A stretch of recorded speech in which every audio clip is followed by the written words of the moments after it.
우리 모두의 죄악을 담당하신 분은 오직 예수 한 분이십니다. 즉, 나를 온전히 품고 나를 온전히 사랑하고 나를 온전히 감당할 수 있는 분은 오직 예수 한 분이라는 것입니다. 그래서 오직 예수 외에 다른 어떤 사람에게 나를 온전히 이해해 주길 바라고, 나를 감당해 주길 바라고, 나를 품어 주길 바라고, 나를 사랑해 주길 바란다는 것은요, 나의 죄악을 누가 담당했는지 아직 못 깨달았다는 것과도 같습니다. 그래서 정말로 이 말씀을 통해, 그렇지, 내 옆에 있는 사람이 나를 담당한 게 아니고 우리 가족이, 우리 부모가, 또 자녀가, 배우자가 나를 담당한 게 아니라 나를 담당하신 이는 오직 예수 한 분이시지. 그분께 맡기고 그분과 함께하고 그분의 사랑을 받아야지 하고, 정말로 우리도 모르게 또다시 분열되어 있었다면요, 오늘 예배를 통해 오직 예수가 되는 은혜를 누리시기 바랍니다. 오늘 말씀에 우리가 전한 것을 누가 믿었느냐? 여호와의 팔이 누구에게 나타났느냐? 여호와의 팔, 그분이 예수 그리스도이십니다. 그 예수 그리스도가 누구에게 나타났느냐? 우리에게 여호와의 팔이 나타났습니다. 부활하신 그리스도께서 제자들을 찾아가신 것처럼 부활하신 그리스도가 나를 찾아오셨습니까? 그분이 나에게 나타나야 합니다. 그게 우리가 받아야 될 최고의 응답입니다. 십자가에 못 박혀 죽으시고 3일 만에 부활하심으로 자기 자신이 참 하나님이 되심을, 그리스도가 되심을 증명하신 예수를 만날 때 우리의 근본이 치유되기 시작합니다. 절대로 바뀔 수 없는 그 각인 뿌리 체질이 그 제자들에게도 수십 년 동안 나, 육신, 성공 중심으로 예수와 3년의 공생활 생활을 함께 했지만 결국 근본이 바뀌지 않았는데요, 여호와의 팔 대신 부활하신 그리스도를 만나는 순간 그들의 근본이 뒤바뀌었습니다. 내 생각과 하나님은 다르구나. 육신 중심으로는 하나님을 이해할 수가 없구나. 성공 중심이 아닌 영원한 것을 보고 가야 되는 거구나 하고, 그 12 제자들의 각인 뿌리 체질이 부활하신 그리스도를 만날 때 산산조각 난 것입니다. 나를 바꾸고 고치는 것이 아니라 하나님, 여호와의 팔 대신 부활하신 그리스도를 만날 수 있도록 내게도 은혜를 주시옵소서 하고, 저와 여러분은 무엇으로 답내야 되냐면요, 오직 예수로 답을 내야 됩니다. 나를 바꾸고 고치려고 하는데 에너지를 쓰는 것이 아니라 어떻게 하면 오직 예수를 만날 수 있을까? 부활하신 그리스도를 만날 수 있을까? 그분을 어떻게 하면 체험하고 누릴 수 있을까? 여기에 우리의 마음과 중심이 담겨야 됩니다. 그런데 그는 주 앞에서 자라기를 연한 순 같고 마른 땅에서 나온 뿌리 같아서 고운 모양도 없고 풍채도 없은즉 우리가 보기에 흠모할 만한 아름다운 것이 없도다. 우리에게 답을 주셨는데, 오직 예수라는 답을 주셨는데 우리가 보기에 고운 모양이 없고 풍채도 없고 흠모할 만한 아름다운 것이 없다고 우리가 오직 예수를 하지 않는 거예요. 오히려 멸시를 받아 사람들에게 버림받았으며 간고를 많이 겪었으며 질고를 하는 자라, 마치 사람들이 그에게서 얼굴을 가리는 것 같이 멸시를 당하였고 우리도 그를 귀히 여기지 아니하였도다. 무슨 뜻입니까? 예수의 고난이 나랑 아무 상관없다는 거예요. 아이고, 얼마나 그랬으면 저런 고통을 당할까. 그냥 그 예수의 그 십자가의 고난이 나랑 아무 상관없어서 그냥 안타까워만 할 뿐입니다. 그냥 처절해 보일 뿐입니다. 그래서 그를 우리도 귀히 여기지 않았습니다. 내 문제에 빠져 있느라고, 내 상황과 현실에 빠져 있느라 그 예수의 고난과 부활이 얼마나 귀한 것인지 우리도 그것을 여기지 않았다는 것입니다. 가장 귀히 여겨야 할 예수 그리스도의 복음을 우리 또한도 귀히 여기지 아니하였도다. 이게 우리가 가진 진짜 문제입니다. 나는 무엇 때문에 예수를 믿으려 합니까? 나는 무엇 때문에 하나님과 함께 하려고 합니까? 하나님의 형상을 회복하려고 하는 이유가 무엇입니까? 근본 문제에 있으면 불신자 상태 때문에 시달린다고 해서 그래서 하나님을 만나려고 하는 것 아닙니까? 그래서 하나님의 형상을 회복하려고 하는 거 아닙니까? 시달려서, 힘들어서, 아파서, 괴로워서 하나님을 만나야 되는 게 아니라 원래 인간은 하나님의 형상대로 창조되어서 하나님을 만나야 하는 것입니다. 하나님과 함께 하도록 창조되었습니다. 오직 예수만을 바라보고 오직 하나님만을 생각하고 오직 하나님의 말씀만을 붙드는 존재로 하나님께서 저와 여러분을 창조하셨다는 거예요. 그게 얼마나 소중하고 얼마나 가치 있는지 우리가 못 깨달으니, 깨달을 수도 없으니, 근본 문제로 인해 그거를 발견할 수도 깨달을 수도 없기 때문에요. 그래서 그는 실로 우리의 질고를 지고 우리의 슬픔을 당하였습니다. 그럼에도 우리는 생각하기를 그는 징벌을 받아 하나님께 맞으며 고난을 당한다 하였노라. 얼마나 영적으로 무지하면요, 영이 너무 죽어 있어서 이해조차 되지 않는 것입니다. 왜 저런 일을 겪는지, 왜 저런 일을 당하시는지. 3년을 같이 있었던 12제자들도 그 이유를 못 찾았습니다. 그런데 우리가 어찌 그 고난의 이유를 찾을 수 있겠습니까? 예수와 진짜 함께했던 제자들조차도 이해를 못했는데, 보지도 못한 2000년 전에 있었던 그 고난을 우리가 어찌 이해할 수 있겠습니까? 그래서 그가 찔림은 우리의 허물 때문이요, 그가 상함은 우리의 죄악 때문이라. 그가 징계를 받음으로 우리는 평화를 누리고 그가 채찍에 맞음으로 우리는 나음을 받았도다. 허물과 죄로 죽어서 예수께서 왜 저 고난을 겪으시는지 이해조차 할 수 없는 우리이기 때문에 그가 찔리셨습니다. 그가 상하도록 맞으셨습니다. 그가 말도 안 되는 그 십자가의 징계를 받으시고 채찍에 맞음으로 우리가 나음을 받았습니다. 우리는 다 양 같아서 다 자기 기준, 자기 생각, 자기 틀에 빠져가지고 그냥 제 길로 가는, 자기밖에 모르는 그런 어리석은 존재인데요, 그런 우리를 위해 여호와께서 우리 모두의 죄악을 예수에게 담당시키셨습니다.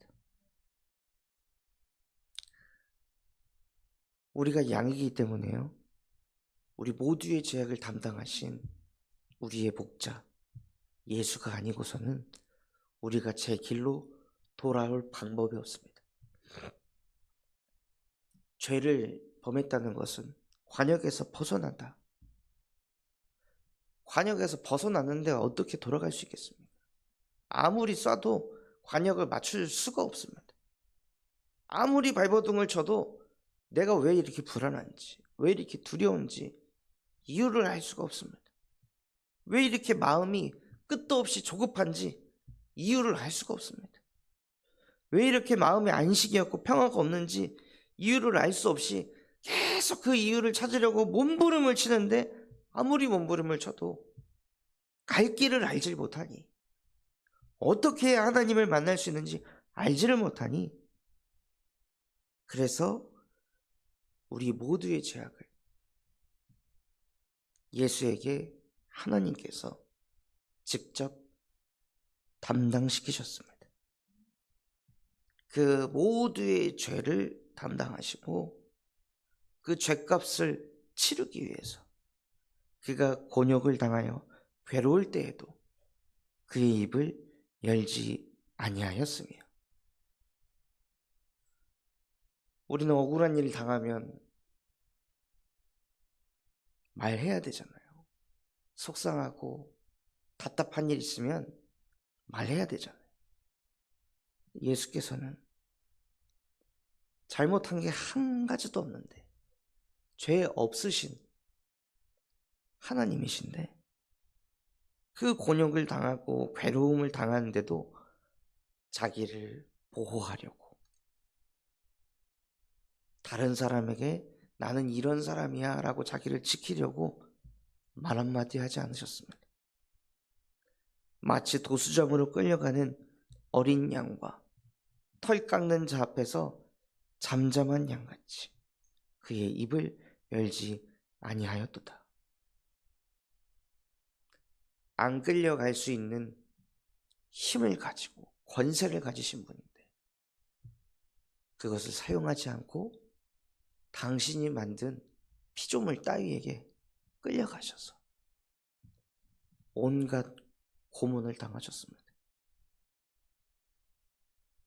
그 비참한 일을, 우리의 죄를 담당하기 위하여 그는 곤욕과 신문을 당하고 끌려갔으나 그 세대 중에 누가 생각하기를 그가 살아있는 자들의 땅에서 끊어짐은 마땅히 형벌받을 내 백성의 허물 때문이라 하였으리요. 아무도 이해하지 못했다는 것입니다. 아무도 생각하지 못했다는 것입니다.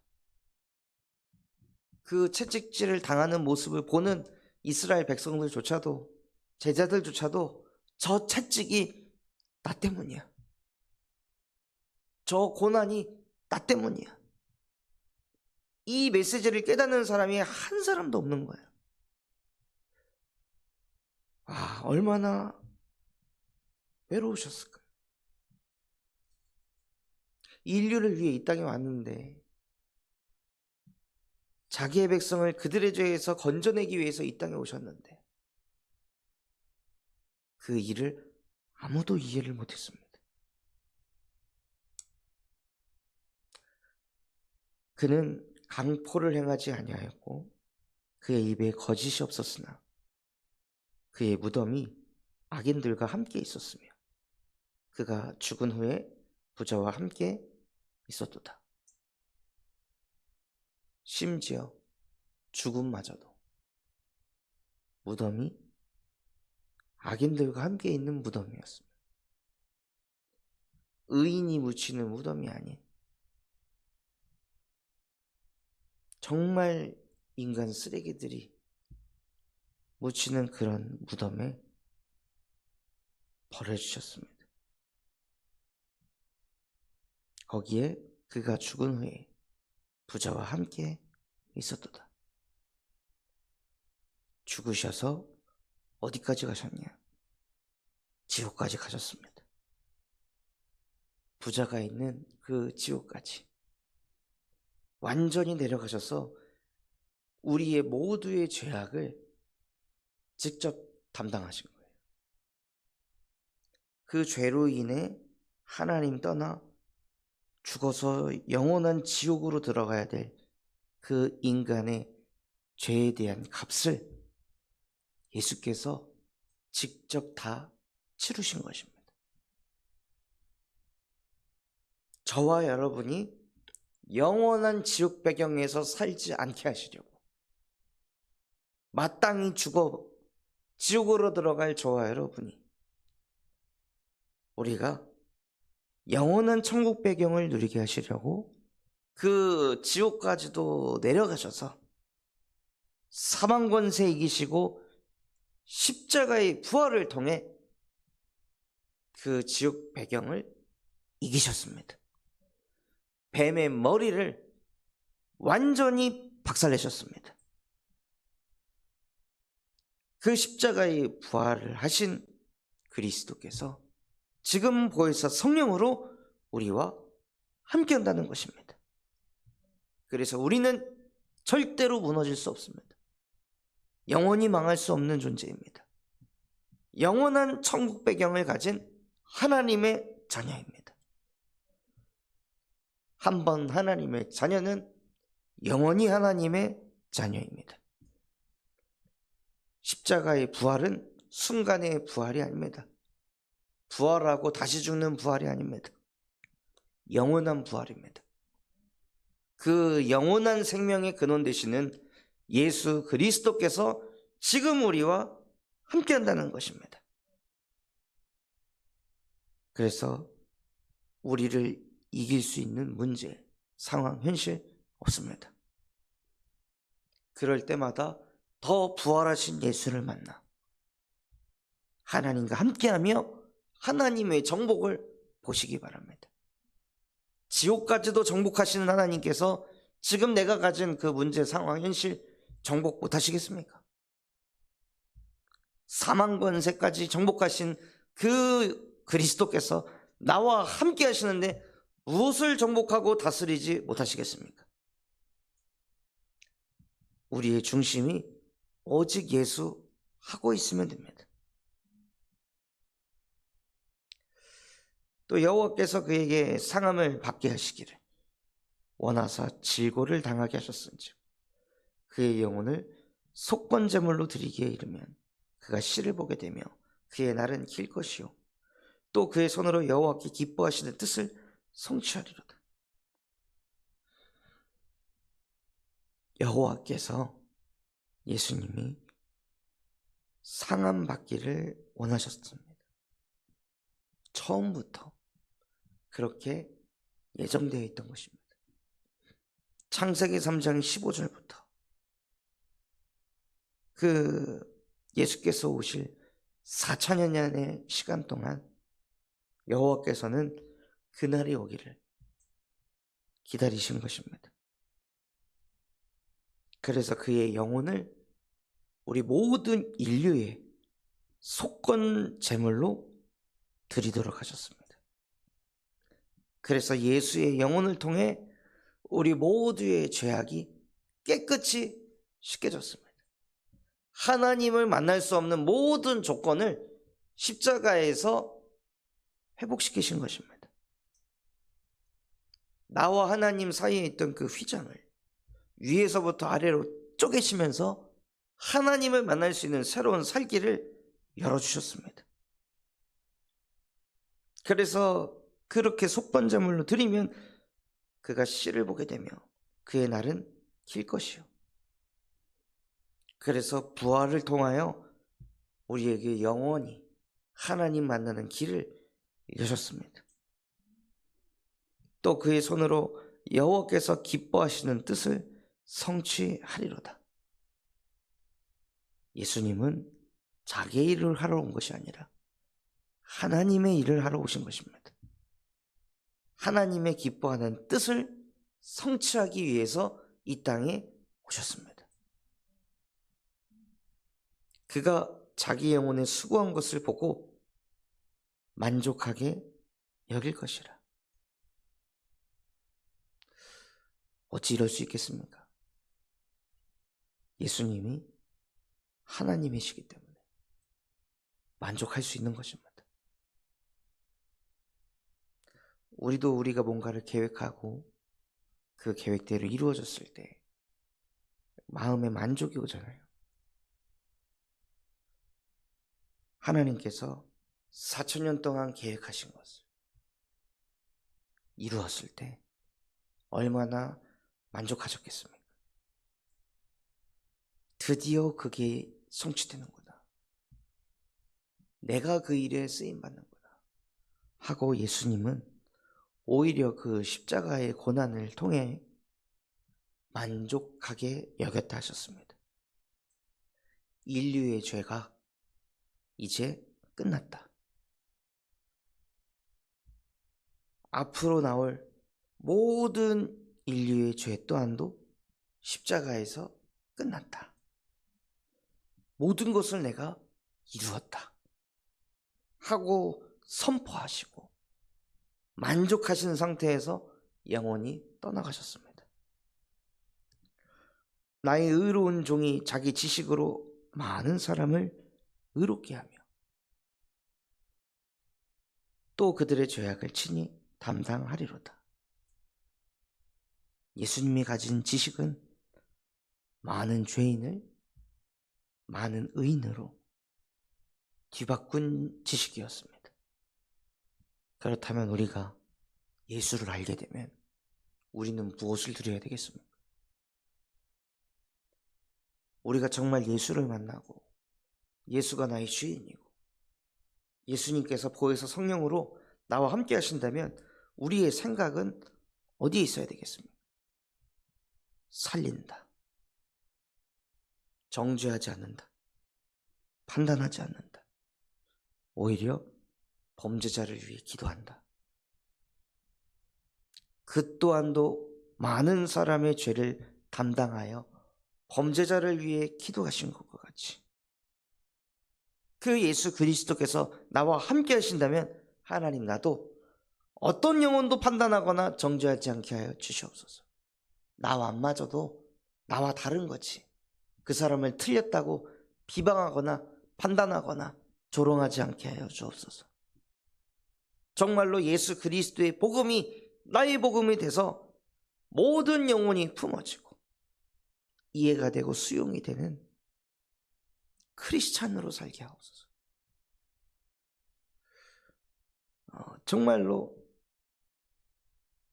우리의 틀을 깨고 바꿔놓기 이전에요, 예수 그리스도를 더 묵상하시면서 그분이 내 안에 들어와 그분이 내 안에 있는 그 마음과 생각을 넓혀가는 것을 체험하고 누리시길 바랍니다. 그래서 오늘도 우리가 현장을 갈 때 신앙생활 한다는 것은 결국 예수를 알려고 하는 것입니다. 예수를 만나려고 하는 것입니다. 예수가 한 일이 무엇인지 깨달아 가는 것입니다. 그래서 그의 지식이 많은 사람을 의롭게 하려고 하는 거구나. 그분은 살리려고 이 땅에 오셨구나. 그래서 하나님, 오늘 내가 현장을 가는 이유 무엇입니까? 나 잘 먹고 잘 살기 위해서 현장 가는 게 아니라 나는 오늘 살리러 갑니다. 나를 통해 영혼이 살아나고 나를 통해 현장이 살아나고 나를 통해 우리 가정 가문은 살아날 줄 믿습니다. 만복의 근원 되시는 예수 그리스도께서 나와 함께 하신다면 나도 복의 근원이 될 것입니다. 그래서 오늘 우리가 가는 현장에 모든 흑암이 무너지고 죄인을 의롭게 만드는 그러한 크리스찬의 축복을 실제 누리시기를 예수 그리스도의 이름으로 축원합니다. 우리 붙잡은 말씀 가지고 합심해서 기도하겠습니다. 하나님, 정말로 여호와의 팔 대신 예수 그리스도께서 나의 그리스도가 되는 오늘이 되게 하여 주시옵소서. 나는 나를 바꾸고 고칠 수 없습니다. 부활하신 그리스도를 통해 우리의 오직이 될 수 없는 근본의 문제가 완전히 치유되어지는 오늘이 되게 하여 주시옵소서. 그래서 부활하신 그리스도와 함께하며 오늘도 현장으로 들어가 사람을 살리는, 현장을 살리는 복의 근원이 전도자가 되어질 수 있도록 은혜 허락하여 주옵소서.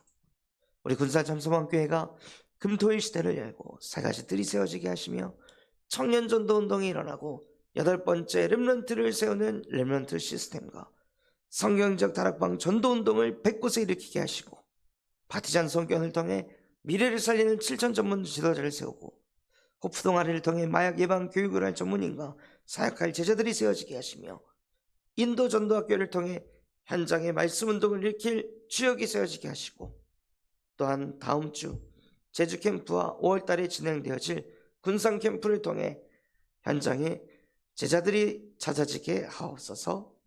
그런 마음과 중심을 담아 합심해서 기도하겠습니다.